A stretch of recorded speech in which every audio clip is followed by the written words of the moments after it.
اللہ کا پیغام۔ هذا القرآن يوحدنا لطريق الخير يوجهنا الله تعالى أنزله ورسول الله نحمده ونصلي على رسوله الكريم اما بعد فاعوذ باللہ من الشیطان الرجیم بسم اللہ الرحمن الرحیم قل ان کنتم تحبون اللہ فاتبعونی یحببکم اللہ ویغفر لکم ذنوبکم واللہ غفور الرحیم صدق اللہ العظیم۔ رب اشرح لی صدری ویسر لی امری واحلل عقدۃ من لسانی یفقہوا قولی، آمین یا رب العالمین۔ محترم حضرات اور معزز خواتین، سورۃ آل عمران کے ہم 3 رکوع پڑھ چکے ہیں۔ یہ بات عرض کی گئی تھی کہ سورہ آل عمران کا جو یہ پہلا حصہ ہے 10 رکوعوں پر مشتمل، اس میں خطاب کا رخ زیادہ تر ہے اہل کتاب کی طرف، اور اس میں سے بھی عیسائیوں کی طرف۔ عیسائیوں کا ایک وفد نجران سے اللہ کے رسول سے صلی اللہ علیہ وآلہ وسلم بحث کرنے کے لیے آیا تھا۔ اس موقع پر اللہ نے سورہ آل عمران کے یہ 10 رکوع نازل فرمائے۔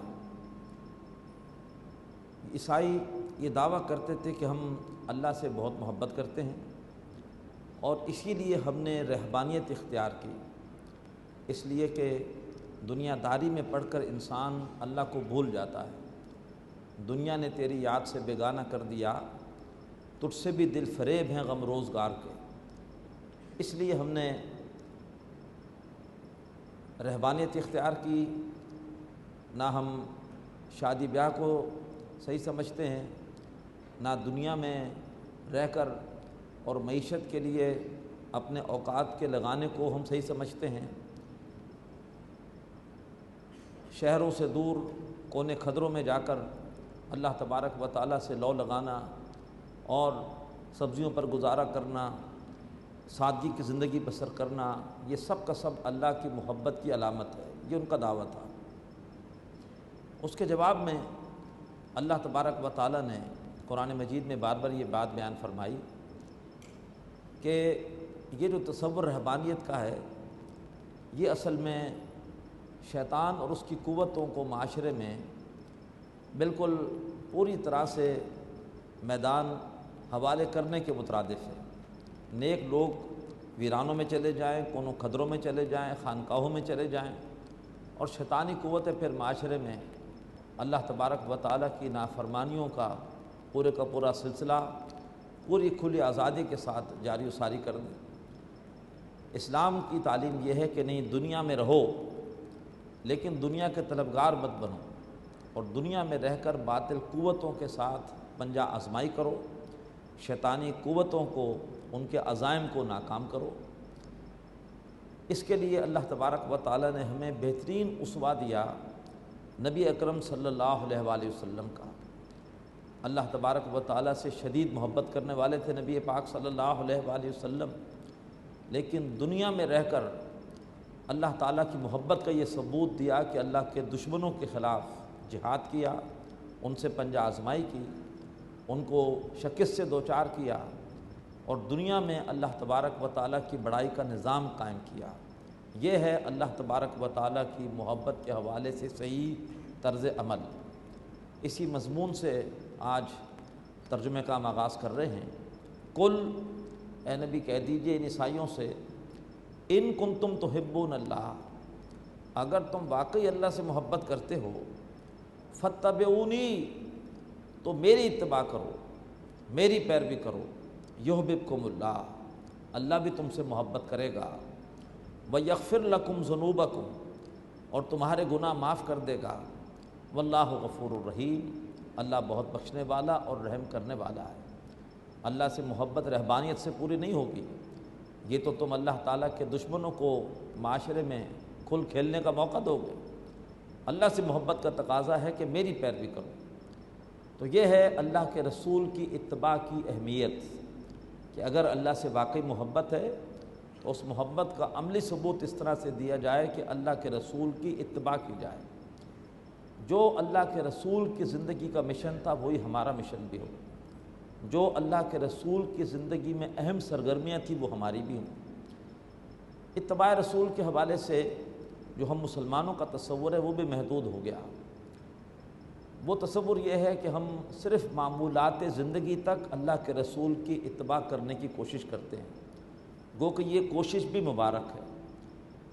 چہرہ اس پر اللہ کے رسول کی سنت، لباس وہ شریعت کے مطابق، اس کے ساتھ ساتھ سوتے وقت مسنون دعا، جاگتے وقت مسنون دعا، کھانا کھاتے وقت مسنون دعا، عام معمولات زندگی میں اللہ کے رسول کی پیروی. بلا شبہ یہ چیزیں بھی اتباع میں شامل ہیں. لیکن اتباع رسول کا اصل مقصود یہ ہے کہ پوری زندگی کا رخ وہ ہو جو اللہ کے رسول کی زندگی کا رخ تھا. یہ ذرا بڑا مشکل کام ہے. اللہ کے رسول کی زندگی میں جو غالب آپ صلی اللہ علیہ وسلم کا مشن تھا اور مقصد تھا وہ تھا نوع انسانی کے لیے ایک رحمت کا پیغام. دنیا میں ان کے لیے رحمت کیسے قائم ہوگی؟ دنیا میں اس طرح قائم ہوگی کہ دنیا سے ظلم کو، جبر کو، استحصال کو ختم کر کے ایک عادلانہ معاشرہ قائم کیا جائے. اور آخرت میں رحمت کیسے ہوگی؟ اللہ تعالیٰ کے بندوں کو جہنم کی آگ سے بچانے کی فکر کی جائے. تو نبی اکرم صلی اللہ علیہ وآلہ وسلم نے لوگوں کو دنیا میں ظلم اور جبر سے بچانے کے لیے ایک بڑی کٹھن جد و جہد کی، اقامت دین کی جد و جہد، خود بھی قربانیاں دیں، اپنے تربیت یافتہ ساتھیوں کے بھی لاش اس راہ میں پیش کیے، اور بالآخر 21 برس کے عرصے میں اللہ تعالیٰ کا دین غالب کر دیا. 13 برس مکے کے ہیں، 8 برس مدینے کے ہیں. 8 ہجری میں مکہ فتح ہو گیا، دین غالب ہو گیا. دنیا سے ظلم، جبر، استحصال کا عرب کی حد تک خاتمہ کر دیا، اور غزوہ تبوک کے ذریعے سے سعدلانہ نظام کو عرب سے باہر ایکسپورٹ کرنے کا بھی آغاز کر دیا. پھر بعد میں صحابہ کرام نے اس کام کو بہت آگے بڑھایا. 3 بر اعظموں میں اللہ کا دین غالب کیا، اور نوع انسانی کو جہنم کی آگ سے بچانے کے لیے آپ نے تبلیغ اور دعوت دین کا کام کیا. اللہ تعالی ہمیں بھی اپنی زندگی میں ان 2 کاموں کو شامل کرنے کی توفیق عطا فرمائے. اقامت دین تاکہ دنیا میں عادلانہ نظام قائم ہو، خلافت قائم ہو، اور دعوت دین تاکہ اللہ کے بندوں کو غفلت سے نکال کر ان کا اللہ سے تعلق جوڑا جائے اور ان کو جہنم کی آگ سے بچانے کی فکر کی جائے. یہ ہے اتباع رسول کا اصل میدان. قل، اے نبی ان سے کہیے، ان کنتم تحبون اللہ، اگر تم اللہ سے محبت کرتے ہو، فاتبعونی، تو میری اتباع کرو، یحببکم اللہ، اللہ بھی تم سے محبت کرے گا، ویغفر لکم ذنوبکم، اور تمہارے گناہ معاف فرما دے گا، واللہ غفور الرحیم، اور اللہ تبارک و تعالی بہت بخشنے والا، بہت رحم کرنے والا ہے. قل اطیعوا اللہ والرسول، اتباع تو ایک اعلیٰ درجے کا نام ہے کہ جس میں صرف اللہ کے رسول کا حکم نہیں دیکھا جائے گا، بلکہ یہ کہ دیکھا جائے گا ان کی پسند کیا ہے. اس کا تعلق محبت سے ہے. لیکن اگر اتباع نہیں کر سکتے تو کم درجہ پھر کیا ہے؟ کم از کم اللہ کے رسول کے احکامات کو تو مانو، ان کی اطاعت تو کرو، جو بھی انہوں نے حکم دیا ہے اس پر تو عمل کرو. تو قل اطیعوا اللہ والرسول، اے نبی کہہ دیجئے اطاعت کرو اللہ کی اور رسول کی صلی اللہ علیہ وسلم، اللہ اس کے رسول کا کہنا مانو. فَإِن تَوَلَّوْا، اور اے عیسائیو اگر تم اللہ کے رسول کا کہنا نہیں مانتے، اللہ کی اطاعت نہیں کرتے، فَإِن تَوَلَّوْا، پھر اگر تم پھر گئے، فَإِنَّ اللَّهَ لَا يُحِبُّ الْكَافِرِينَ، تو کان کھول کر سن لو کہ اللہ تعالیٰ کو ایسے کافروں سے محبت نہیں ہے. یہاں پر سورہ آل عمران کے پہلے حصے کا پہلا جز مکمل ہوا کہ جس میں عمومی اعتبار سے جنرلی اللہ تبارک و تعالیٰ نے صحیح عقائد بیان کیے اور عیسائیوں کے غلط عقائد اور ان کی غلط جو رسومات اور ترجیحات تھی ان کی نفی کی. اب براہ راست گفتگو آ رہی ہے آیت نمبر 33 سے لے کر اور 6 رکوع کے اختتام تک عیسائیوں سے.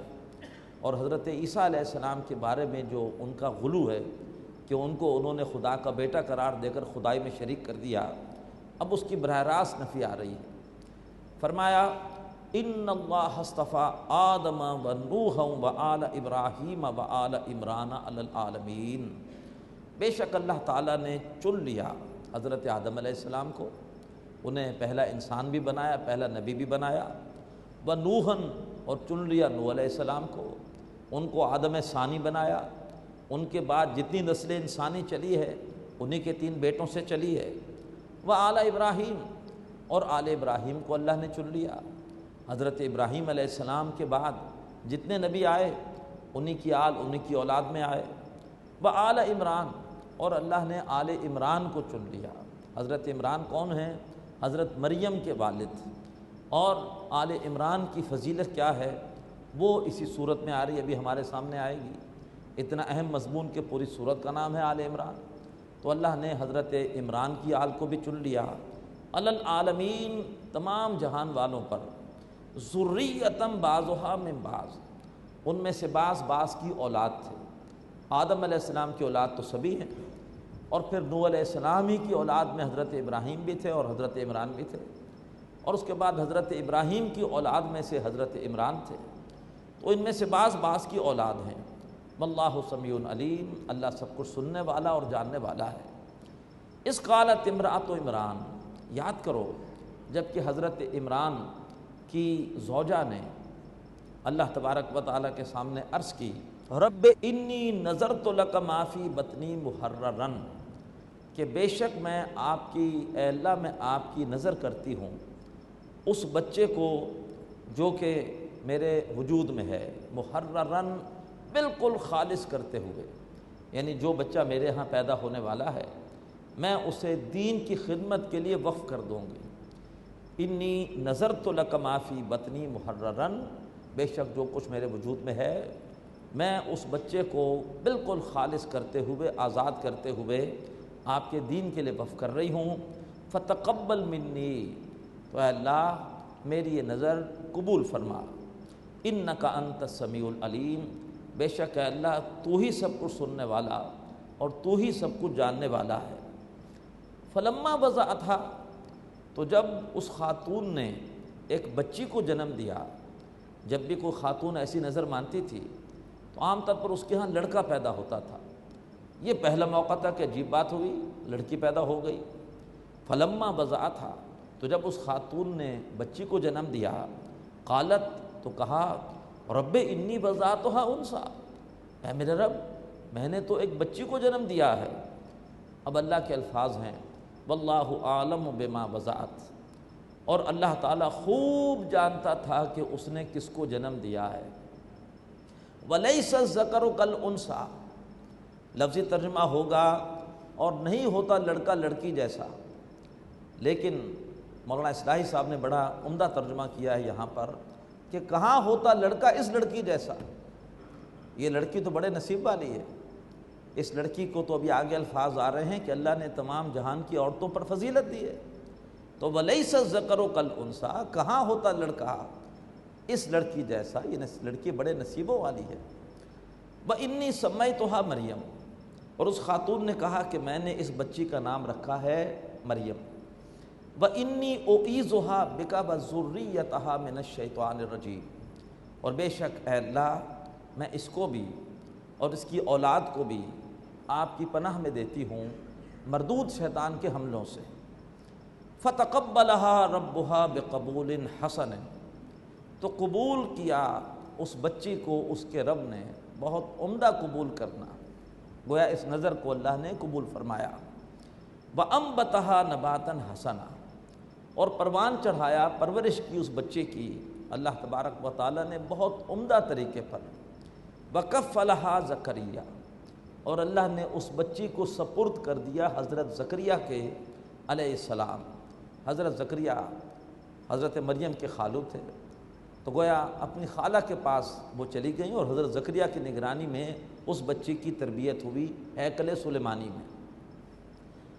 حضرت زکریا علیہ السلام نے جب بچی بڑی ہوئی تو ایک حجرہ ان کے لیے مخصوص کر دیا، حضرت مریم وہاں رہتی، ذکر و اذکار کرتی، اور دین کا علم سیکھتی ہیں، پڑھتی رہتی ہیں۔ حضرت زکریہ کبھی کبھی جاتے مریم کے پاس۔ اب اس کے بعد ایک دن عجیب بات ہوئی، فرمایا کلما دخل علیہا زکریا المحراب، جب بھی حضرت زکریہ علیہ السلام حجرے میں حضرت مریم کے پاس جاتے، وجدا عندہا رزقا، تو ان کے پاس رزق پاتے۔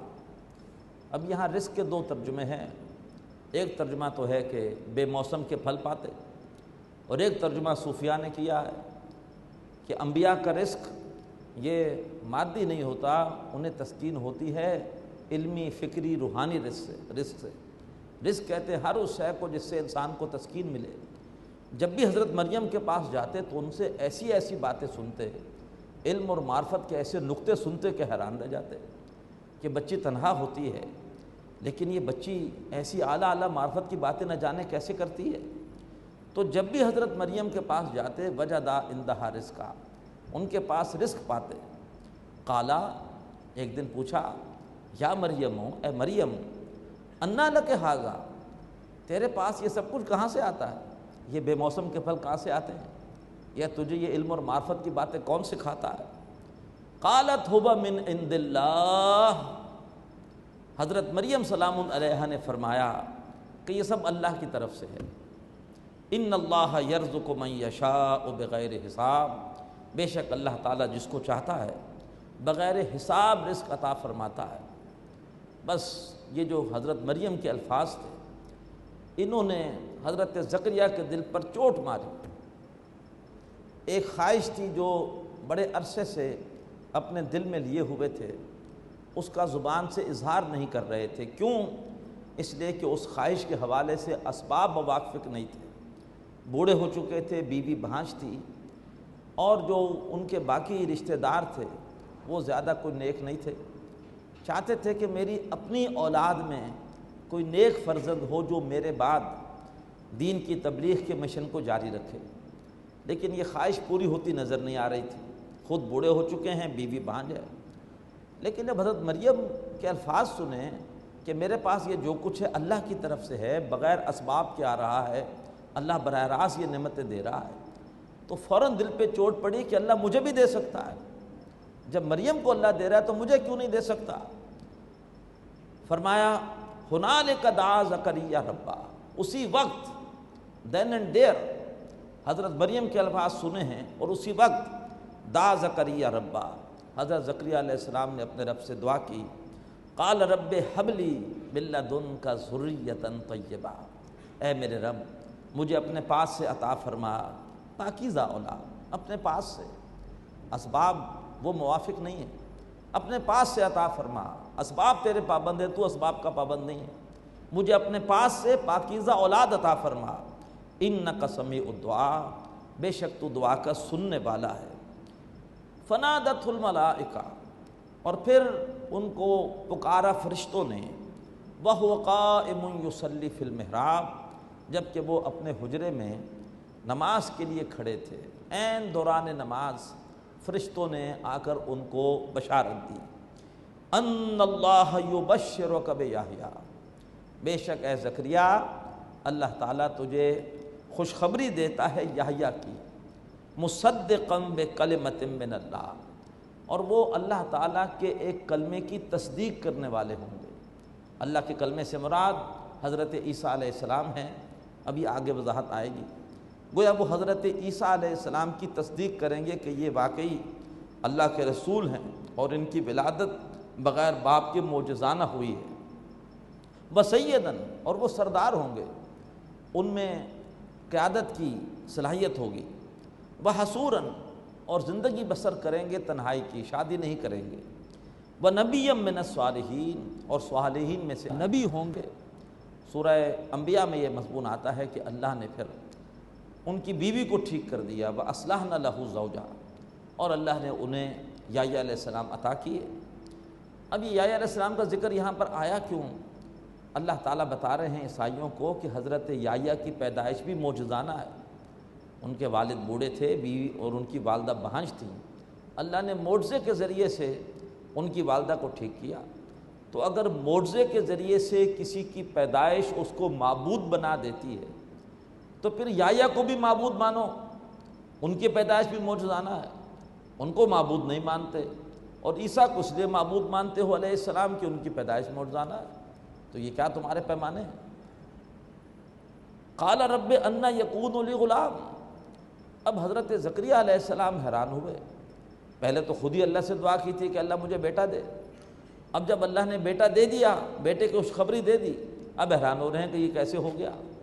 اور ممکن ہے کہ انسان خوشی کی خبر بار بار پوچھتا ہے تاکہ پورے یقین ہو جائے کہ ہاں یہ خبر صحیح ہے۔ حضرت زکریا علیہ السلام پوچھتے ہیں انا یکون لی غلام، کہ میرے ہاں بیٹا کیسے پیدا ہوگا، وقت بلغنی الکبر، جبکہ میں تو پہنچ چکا ہوں بڑھاپے کو، وامرأتی عاقر، اور میری بیوی بھانج ہے۔ قال کذالک اللہ یفعل ما یشاء، اللہ نے فرمایا کہ اللہ تعالیٰ اسی طرح سے جو چاہتا ہے کرتا ہے، اللہ جو چاہے سو کر سکتا ہے۔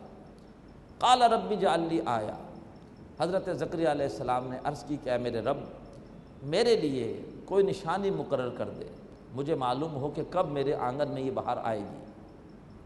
قال آیتک، اللہ نے فرمایا کہ اے زکریا تیری نشانی یہ ہے اللہ تکلم الناس ثلاثۃ ایام الا رمضان، کہ تم لوگوں سے گفتگو نہیں کر سکو گے 3 دن تک مگر یہ ہے کہ اشاروں سے، جب محسوس ہو کہ ذرا بولنے میں رکاوٹ ہے تو سمجھ جانا کہ بس انہی دنوں میں اللہ تبارک و تعالیٰ کی نعمت تمہارے گھر پر آئے گی۔ یہ کوئی بیماری نہیں تھی بلکہ اللہ تعالیٰ کی طرف سے بس ایک نشانی تھی۔ سورہ مریم میں وضاحت آ جائے گی کہ یہ ایک بیماری نہیں تھی کوئی معاذ اللہ، بلکہ یہ ہے کہ اللہ نے ان دنوں میں ان کی قوت گویائی وقتی طور پر اللہ تبارک و تعالیٰ نے کم کر دی تھی۔ وَاذْكُرْ رَبَّكَ كَثِيرًا، اے زکریا اپنے رب کا ذکر کرو کثرت کے ساتھ، وَسَبِّحْ بِالْعَشِيِّ وَالْإِبْكَارِ، اور اس کی تسبیح کرو شام کے وقت بھی اور صبح کے وقت بھی۔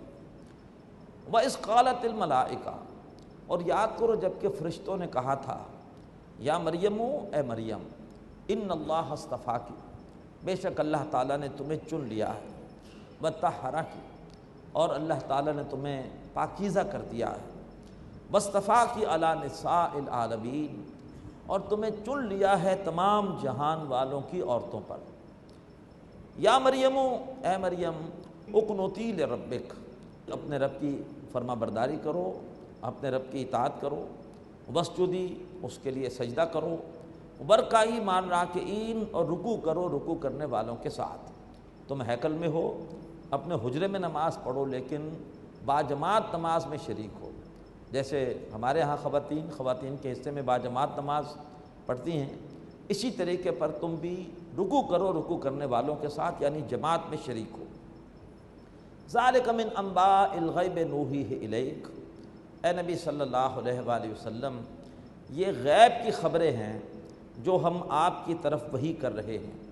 وما کنت لدیہم، آپ تو اس وقت ان کے پاس نہیں تھے، اذ یلقون اقلامہم، جب کہ وہ اپنے قلم پھینک رہے تھے، ایہم یکفل مریم، یہ طے کرنے کے لیے کہ کون مریم کی کفالت کرے گا۔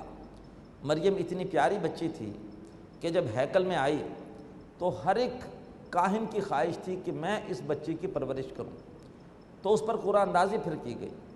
تمام جو بھی اس وقت کاہن تھے انہوں نے وہ قلم جس سے وہ تورات لکھتے تھے، وہ قلم انہوں نے پھینکے دریا میں، اور سب کے قلم دریا کے ساتھ بہنا شروع ہو گئے سوائے حضرت زکریا کے قلم کے کہ وہ الٹے رخ پہ بہنا شروع ہو گیا۔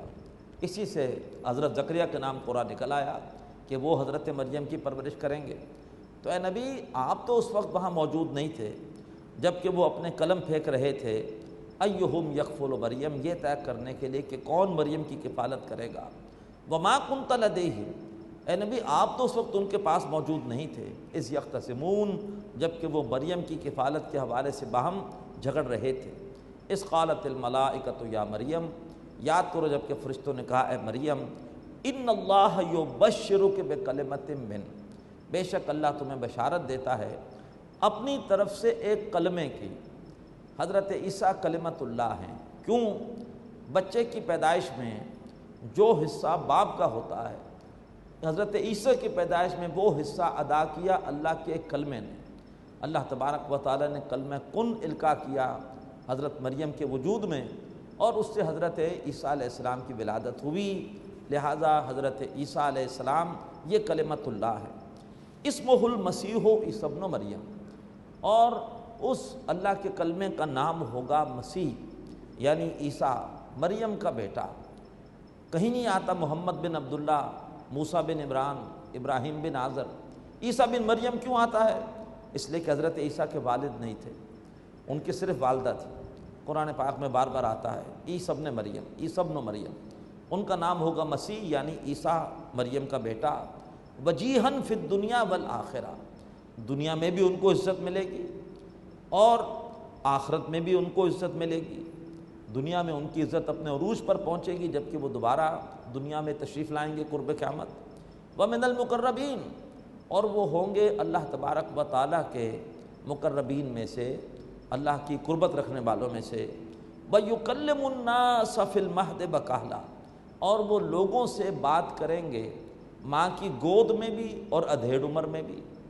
انہوں نے پہلے دن ہی بولنا شروع کر دیا، سورہ مریم میں تفصیل آئے گی، ماں کی گود میں بول رہے تھے پیدائش کے پہلے دن ہی، اور کہولت میں بھی بولیں گے۔